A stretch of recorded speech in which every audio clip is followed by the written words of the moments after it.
Welcome to Capture the 31-Day Challenge. My name is Dr. Rooyen from Global Ministries and Relief.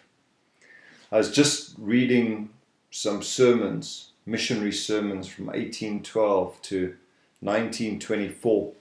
And as I was reading about these pioneer missionaries in the last century, I was just blown away how similar the conditions that they faced or how we face. Yeah, we may have GPS and internet and air travel and things have certainly modernized and the world has shrunk somewhat, but the conditions of the heart of man have remained unchanged. Those outside of Christ in religions are blinded, lost, without hope.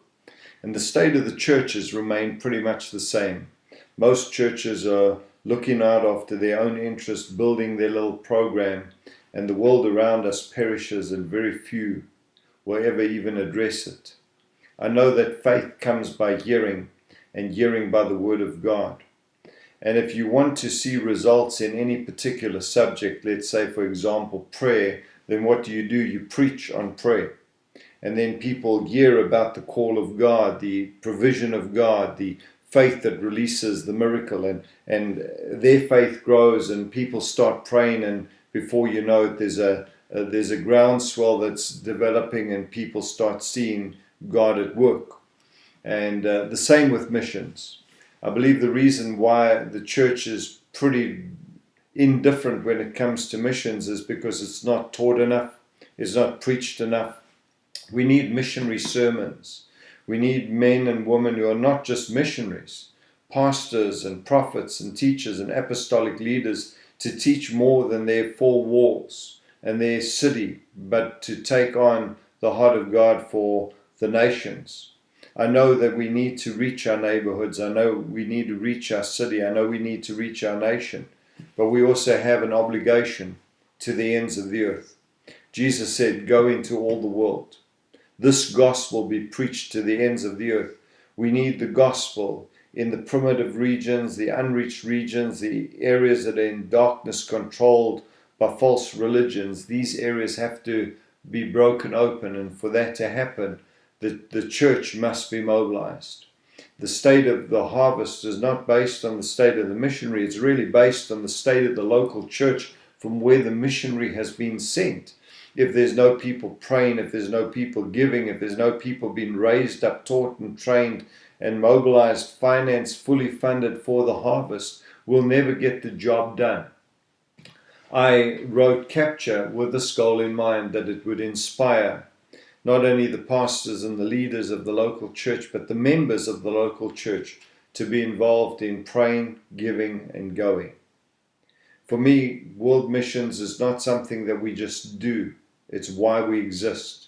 When we cease to be missions minded, we cease to be the church.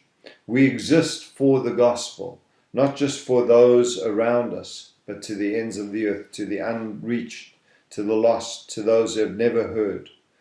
And so I'm trusting that these next 31 days will stir your heart for this purpose, to be a part of something bigger than yourself.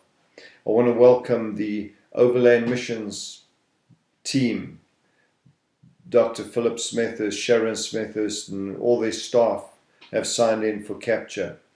Other missionaries and pastors have signed in for Capture.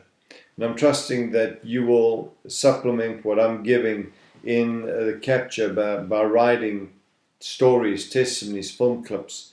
I want you to share with the people from the heart of God concerning World Harvest. I'll be trying to get on with you in video as often as possible. I'll be reading every blog, every entry in the next 31 days. My staff will be engaged and also responding, writing back to you. I'll be writing back to you. And I'm trusting that you'll write to one another, and that will generate an interest in this harvest.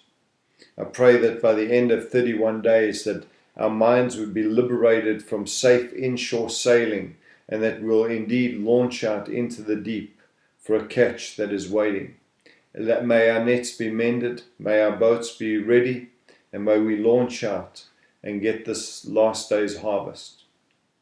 Thank you for joining me in Capture, and I pray that your heart will be enlarged for the will of God. I look forward to seeing you this week, and then the next, and then the next, and then the next. And I think we go through to the 2nd of March, will be the end of the 31 days. So may these next 4 weeks be a great time together. God bless you.